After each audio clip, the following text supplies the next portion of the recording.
been asked several times before about the possibility of doing ratings on this channel, but unfortunately throughout the season, because it's so busy and I've got to do my match reviews, the press conferences and any other bits of news that pop up, I don't really have the time to do that. But of course now it's getting a little bit quieter, the games have finished for a little while, and so I thought, why not jump on and do some season ratings and look at the campaign as a whole. So it's going to be really straightforward, this. I'm going to go from back to front through the squad, rating the players, and of course the point of this is that you get in the comments and you tell me how completely wrong I am about several of these, but I am going to give it a go anyway. And of course I'm going to start with the goalkeepers and start with the first choice goalkeeper, which is of course Alisson Becker, and I'm going to start out by giving Alisson Becker an 8 out of 10. And look, ultimately for me, he's just the best goalkeeper in the world, isn't he? And he's proven that time and time again. He did have a slight dip around the injury that he had this season, and when he came back, you may remember there was a little bit of a debate of whether Kevin Kelleher should have kept his place maybe, because Alisson made a bit of a slow start when he came back, but he did find that rhythm. He was used kind of surprisingly in the League Cup, I think, to get him back in that rhythm. I think that was an acknowledgement that his form wasn't great around that time, and then he just went from strength to strength between then and the end of the season, really. And in the end, he ends up in the Premier League. He's plus 3.5 on his post-shot expected goals, so saving Liverpool 3.5 goals there that with an average goalkeeper in net would have conceded. So that shows you the extent of his performance, really. And also, I think back to that Paris Saint-Germain game where away from home, his performance in that, absolutely world class, really. And I just think it's been a fantastic season from him, that injury aside. And as I say, I think that's worthy of an 8 out of 10. What a goalkeeper he is, and I think he will be, barring some late interest that we don't necessarily expect at this point, he will be the first choice goalkeeper again next season, which is, I think, exciting news and very positive because he's still performing in an absolutely top class level. Now I'm going to move on to his backup now, which of course is Kevin Kelleher, and I've given him a 7 out of 10 because he makes 20 appearances in all competitions. So I mean, that's pretty impressive for a backup goalkeeper. You don't generally expect that they'll get that many. Of course, part of the reason for that is that he makes 10 in the Premier League because of the Alisson injury. So, he ends up being quite crucial, really, to Liverpool going on to win the league. I mean, to make 10 appearances out of 38 games is really important. Of course, he ends up getting Liverpool to another League Cup final again as well, so that expands the amount of games he's involved with. And I think throughout that campaign, again, he just shows that he's an absolutely top-class backup, isn't he, really? He's a really quality player who, when he does come into the team, you're not worried about it. Obviously, there's going to be some drop-off from Alisson, and I guess that's maybe indicated by the fact that in the Premier League he's minus 0.4 on his post-shot expected goals, so closer certainly to the average goalkeeper than Alisson, who is, basically on his own, really, amongst goalkeepers in the world. But he's still very, very good in terms of his shot stopping. Distribution is excellent. Just a very, very, well, more than a steady backup. He's a very, very good backup. Of course, the downside to that is the fact that because he's such a good backup, there's a lot of interest in him this summer, and expect that to be taken up because he did an interview on the pitch at full time of the final game of the season where he indicated he would very much like to head out now and play first team football. So Liverpool got to solve that issue with Mamardashvili coming in, of course. But I think Kelleher has shown in this final season that he's a very, very good player, and he does deserve to be playing at that level. And for that reason, I've given him a 7 out of 10. And the final goalkeeper I'm going to touch on, of course, is Vítězslav Jaroš. Now, I've given him a 7 out of 10, which might seem like quite a high mark for just 2 appearances, but they were both wins. And I think the reason I want to give him a high mark is because he was thrown in at Crystal Palace away earlier this season, and obviously he would not have been expecting that at all. Alisson gets an injury in the game. Jaroš is on the bench because Kelleher was ill for that game, and he gets thrown in for that last few minutes of the game, and that's such a nervy situation. Liverpool are leading 1-0. They need the win to kind of keep that early title charge going. And I just thought he was magnificent in that. He just looked very, very calm the way he dealt with it. A couple of good saves in there, a couple of good claims. Just looked very, very calm, as I say. And to be thrown into that situation as a young goalkeeper is not easy. And so, that was a big win, that one away at Palace. I think it was a big one in terms of convincing the players that they could grind these wins out still under Arne Slot. And so I think you've got to give him big praise for that, really, his performance in that one, and say that, yeah, he's a very good young goalkeeper, yet another one form that of Liverpool have got coming through, and it's going to be interesting actually to see what happens with him going forward, really, because of course there's going to be interest in him. I know there's always a myth that goes around that he's out of contract at the end of this season. I can categorically state that is not true. So if he were to leave, Liverpool would get some money for him this summer, and with Mamardashvili ahead of him, obviously Alisson's still expected to be there.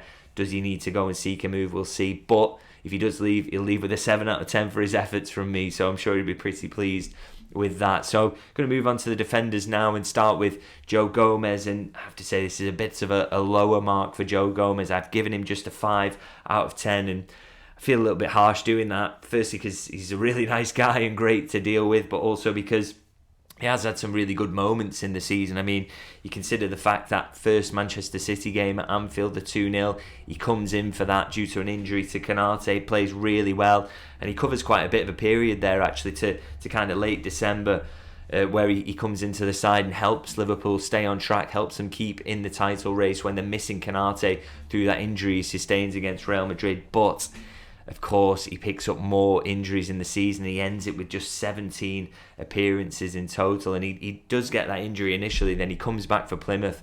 Fortunately, gets another one. And that's basically out for the rest of the season up until the very last couple of games where he does manage to make the squad.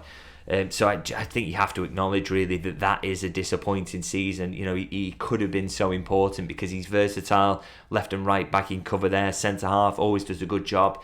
Even has played in midfield before as well, but he wasn't able to really offer much of that this season. And I think you have to say, you know, look, he's a great player, he's been a loyal servant, but it does look on the cards that he may be leaving this summer, doesn't it? There was interest in him last summer that didn't get taken up in the end, but will he be sticking around this time around? Because he's probably going to want to play more, probably want to be more of a kind of first team involved player elsewhere, and I don't think Liverpool would stand in his way.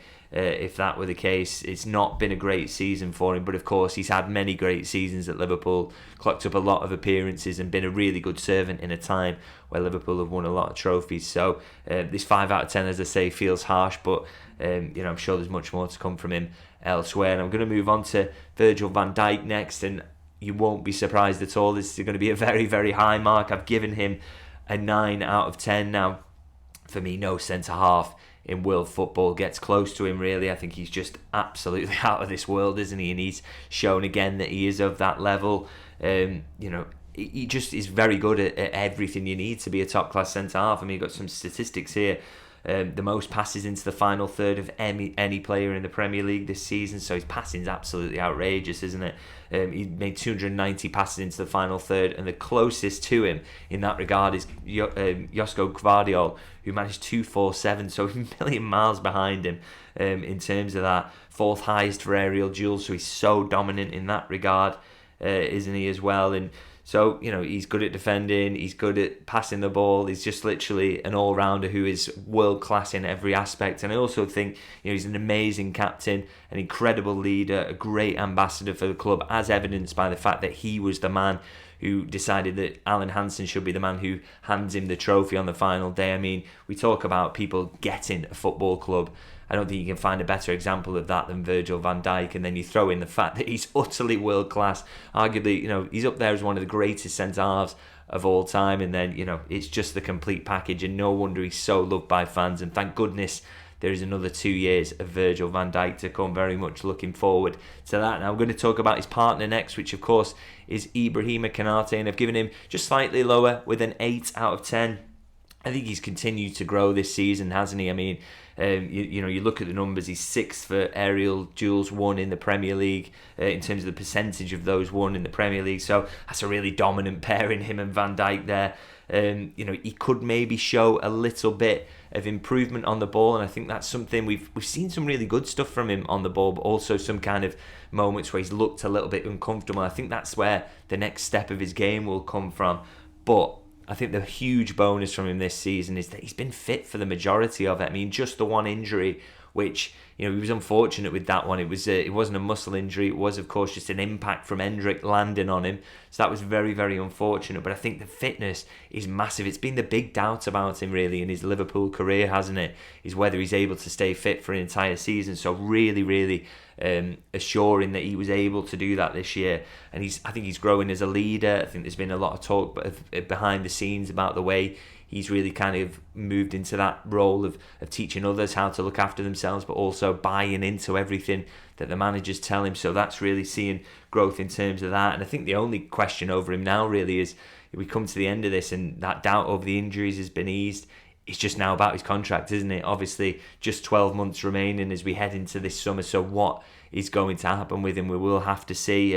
I think, there's talk that could Liverpool make the tough decision of selling, but I think they will want to sort this out because he's 25 years old. He's only going to get better from here. I talked about he's a leader, he's physically dominant. I think there's improvement on the ball that can be got out of him as well. He's just got all the ingredients to be a mainstay of this Liverpool side for many, many years. So I do hope they sort that contract out. As I say, I've given him an 8 out of 10 for his efforts this season. Hopefully he can even improve on that next time around. And now I'm going to move into some fullbacks now. We're going to talk about Kostas Tsimikas. I've given him a 6 out of 10. I've always been a big defender of Kostas Tsimikas, really. I think, in terms of backups, it's probably about as good as you can get. Someone who's willing to sit on the bench quite a bit, but is a decent player when he comes in. And I think the fact that Liverpool have generally done better in the domestic cups since he's been around, those two things are linked for me. Because in the past, the backups Liverpool had have maybe not been of Tsimikas quality. I mean, we're not talking that he's world class or anything like that, but I think he's a very, very good player to be sat on the bench. So Liverpool fortunate in that regard, and I think he did a decent job really as a backup again this season. He makes 29 appearances in all competitions, 18 in the Premier League, as the Premier League is won by Liverpool. So that's not bad at all. And I thought, some poor performances in there, mixed performances, but also some very good ones as well, where he quietly comes in, gives Robertson a rest and does a decent job. So I think he's had a decent season there, which is why I've given him a 6 out of 10. And, big question marks coming into this summer in terms of whether it's time to move on. But again, he's another one who, if he does move on, I think he'll have everyone's best wishes behind him because he's been a very, very good servant and done a good job. And this season, as I say, 29 appearances in all comps really just kind of underlines that. Now, of course, the next left-back I want to talk about is Andy Robertson, who was the first choice this season. And I've given him a 7, which might really surprise people because there's been a lot of debate about him this season. But I think he did make a very slow start to the season, outright poor in some games, if I'm being honest. But I think the fact that people stopped talking about him in the second half of the season as much, nobody really noticed that had happened. And the reason that happened is because his performances massively improved for me. Again, quite clearly not the player that he was. In terms of that, he wasn't at the level that we've seen down the years, but he was doing a very, very decent job. And look, Liverpool did very well this season, and you can't be carrying someone if that is the case. I mean, you look at the numbers. He started as the starting left back in a team that had the second best defensive record in the Premier League and also the most clean sheets with 14. So clearly he was doing something right there to not being torn apart every week. And as I say, there was a slow start there definitely, but I think he grew into the season and got better. So that was really encouraging to see. And for me, as I say, I think that's why he deserves maybe a 7 out of 10 rather than a 6. Although, again, let me know if you disagree with that one. And of course, it looks like going into next season that things are going to change for him. Liverpool are going to pursue Milos Kerkez, it looks like. And if that happens, then Robertson possibly relegated to second choice. But you look at how many appearances Tsimikas made this season. There's a big role for Robertson there next year, and I think he's a very reliable performer still, so I think he could do a very, very good job in that role. Now, going to move on to right back now with Trent Alexander-Arnold, and I've given him a 7 here because I feel like maybe Liverpool have kind of grown to be a touch less reliant on him this season than they had become under Jurgen Klopp. I wonder if that was sort of possible preparation from Arne Slot in terms of knowing that maybe Trent was going to go, and so he didn't want to make him the key man of this team. And a 7 out of 10 maybe again might feel harsh when you think of some of his performances, but I think he's probably got to lose a mark for the Manchester United performance. Maybe he's got to lose a mark because he dares to leave Liverpool. I'm of course only joking about that, but I thought he was very good in some stages of the season, but in other stages maybe not as crucial to the team as he has been in the past. One thing I would say is that he ends the season 8th in the Premier League for final passes into the final third, 7th for progressive passes. So one thing I think we've got to acknowledge is that Liverpool are going to miss that quality, and I think they've got to find that from somewhere. Don't think Jeremy Frimpong is that type of player. Conor Bradley's not. They have to find some progression from deep, and whether that is through a midfielder or any other signing, I think that's going to be a problem for them to solve. But as I say, I don't think Trent was as influential in those terms, is in being as massive for Liverpool this season, but a very, very good player. And I think 7 out of 10 probably seems about right for me. Now, just a couple of more defenders left. I want to talk about Jarell Quansah. I think I've given him another kind of lowish mark, if I'm honest, a 5 out of 10. Didn't quite go how he hoped this season, did it? Let's be honest. I mean, I don't think he was quite as poor as many maybe people have made out. There's some decent performances in there. I think back to the game against Lille when he came in the Champions League. I thought he was very, very good in that. And he does make 25 appearances in all comps. So, again, as Liverpool go and win the Premier League, it's a cancer. They have a decent Champions League campaign, all those things. But he just didn't kick on, did he? He was at the scene of a crime for quite a few kind of mistakes, which even some of them you just say they weren't really his fault. I think about the ball getting kicked into the goal off him against Chelsea. It's just just very unfortunate in those moments, and unfortunate in some of the mistakes he made. But he just there's a tendency to be at the scene of the crime sometimes, and sometimes you can just be unlucky, and that is not a good trait to have as a defender. And we saw a little bit too much of that from him this season, and not. I was thinking this was a season where, particularly as he starts it in the team at Ipswich, when he gets dragged off at half-time, and that kind of gives you an idea of how his season's going to go. So didn't kick on in the way we hoped, really. And it's interesting what happens with him this summer. There's doubts over his future there. There's a lot of interest. Would Liverpool sell? Maybe, if the money's right. So very interested to see how that one plays out, really. But I think it's not been a dream season for Quansah, and he gets a 5 out of 10 from me. And the final defender now I want to discuss is Conor Bradley.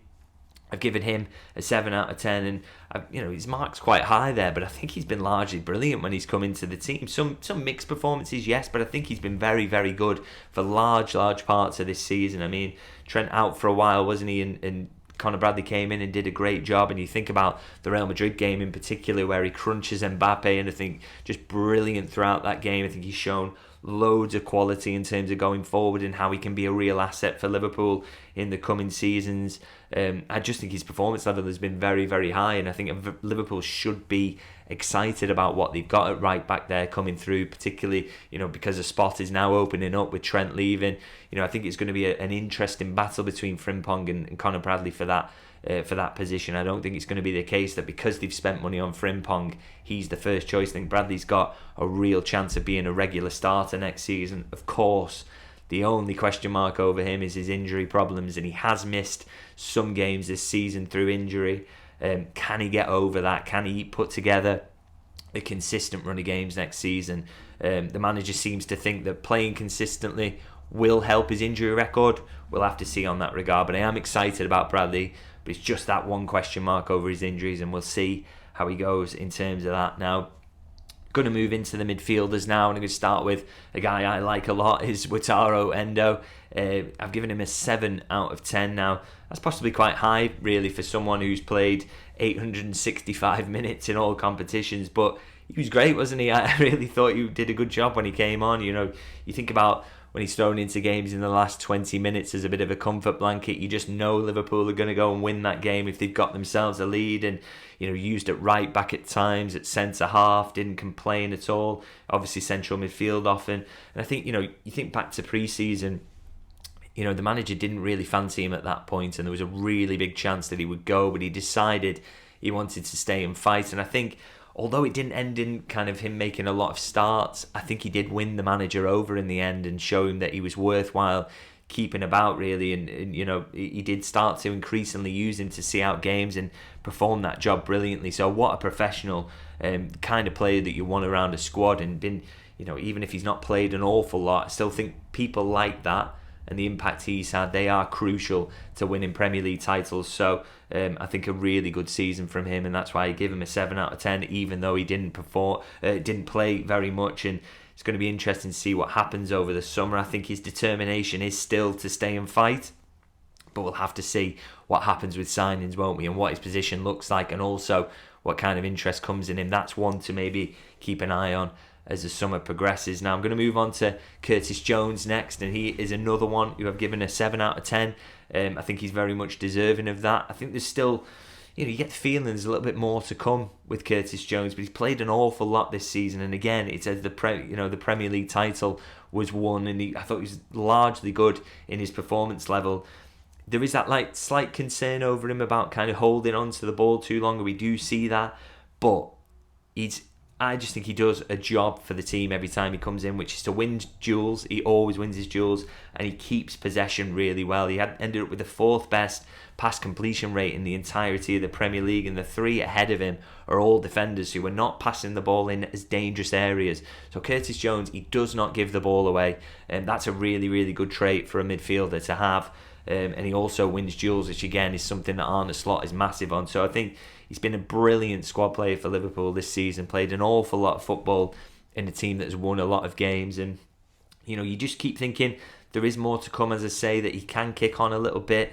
But let's not take away from the fact that this has still been a very, very good season for him, and he's going to be an important member of the squad yet again next season. Of course, he takes on the mantle of the Scouser in the team now as well, so very, very important to keep him around. And going to move on to Harvey Elliott next, and I've given him a 5 out of 10, which, again, you'd feel harsh giving these poor marks in a season that's been so successful, but let's be honest, it's not gone how he might have hoped it had. I really did think he was going to kick on this season because he played a lot last season. He had a big impact when he was on the pitch. And Jurgen Klopp said, didn't he, that one of his regrets from the season was that he wishes that he'd used Harvey Elliott more, and unfortunately he didn't do that. Now, of course, coming into Arne Slot, this type of football, it looked like that might be a good fit for him, but it just hasn't worked out that way. Obviously, the injury at the start of the season didn't really help him.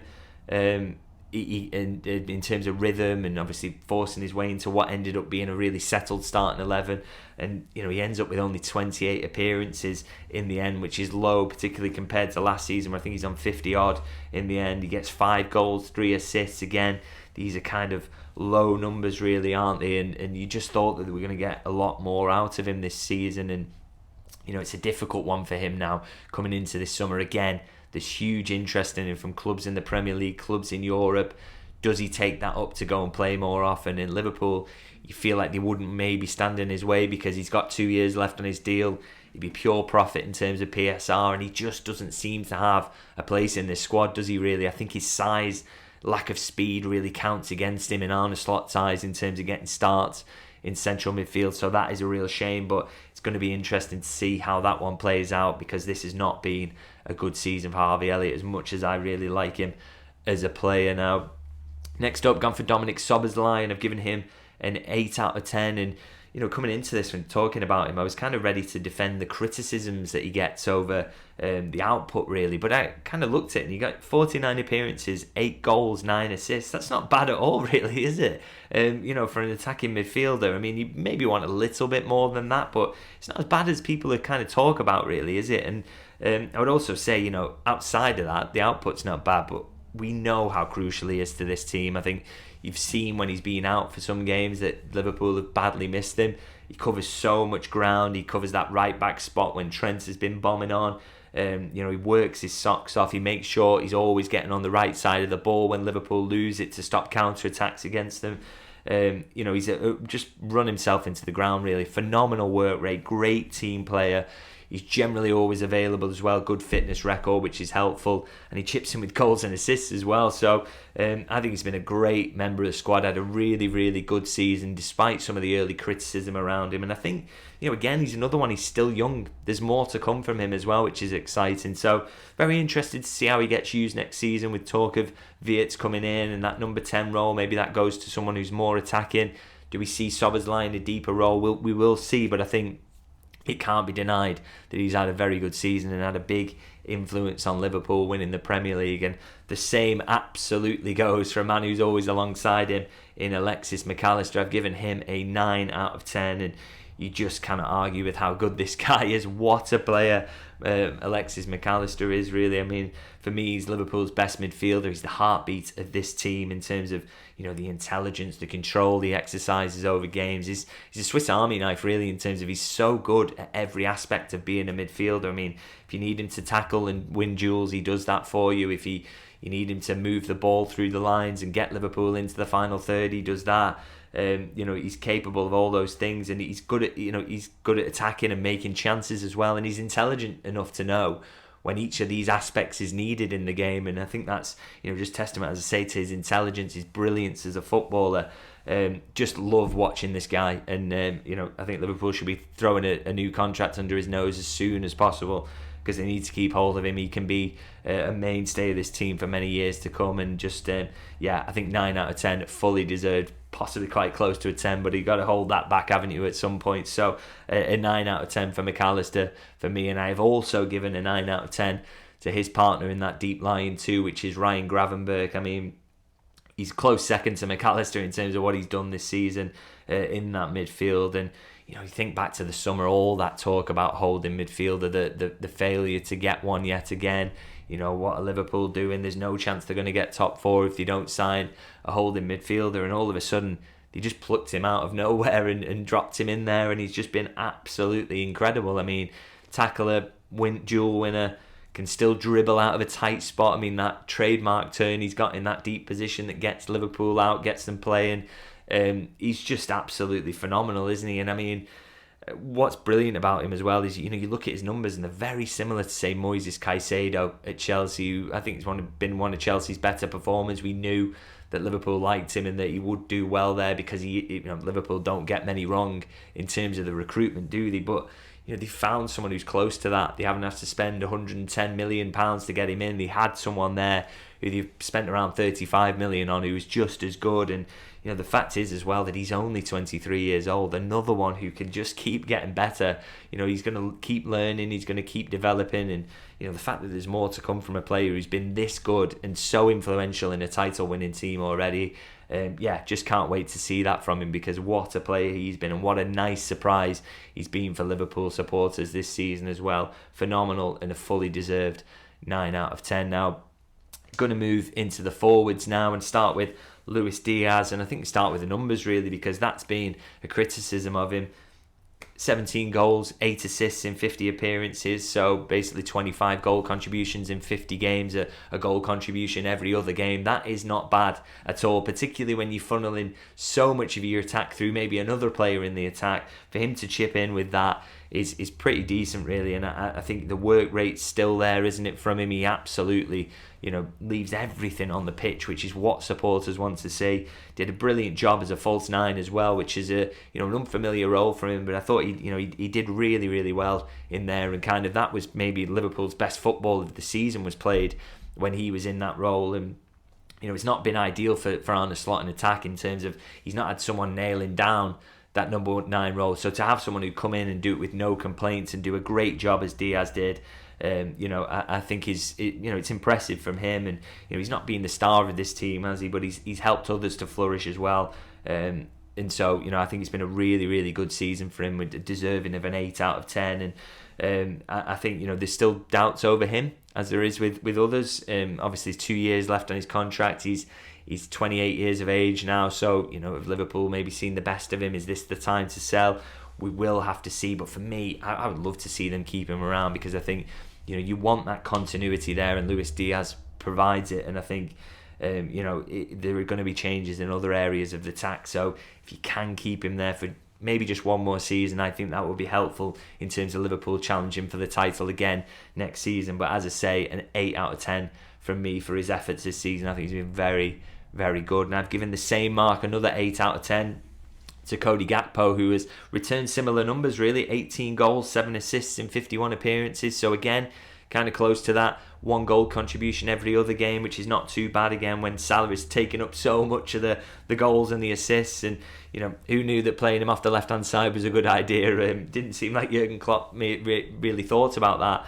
initially, but he's been returned to that position by Arne Slot and has just been absolutely sensational there. I think, he's quick, he's strong, he can beat people at the back post, which is helpful. That little link up he's got with Salah where they know the other one's going to make the run in behind and they kill the cross to the far post, really, really good. And I think, we're just seeing the best of Cody Gakpo now, which is what everybody wanted to see when he came in. It's been a bit up and down, and the last season for him was a bit all over the place because he was being used in multiple positions, but he seems settled now and he seems happy and he seems like he's playing really good football. So he has been really important to this title win, and another one, he's coming towards his peak now, so could it even kick on a little bit more? And yeah, I think an 8 out of 10 season from him. Very, very impressed with what he's done now.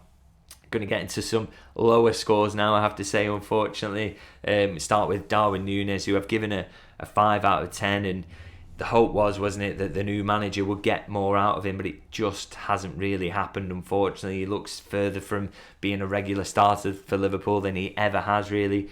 7 goals, 7 assists in 47 appearances, it's okay, but he's just never looked a good fit when he's played, has he? Really, it's just or played well, really, for a sustained period of time. It's just not going to happen for him at Liverpool, and he'll always have that Brentford goal, won't he? Is a crucial moment in this title race. He's managed bizarrely in his Liverpool career to pop up with quite a few late winners and crucial goals, so fair play to him for that. And I don't think you can ever doubt his work rate. He has run himself into the ground every time he's taken to the pitch, but it's clear, isn't it, that he's not the fit that Liverpool need.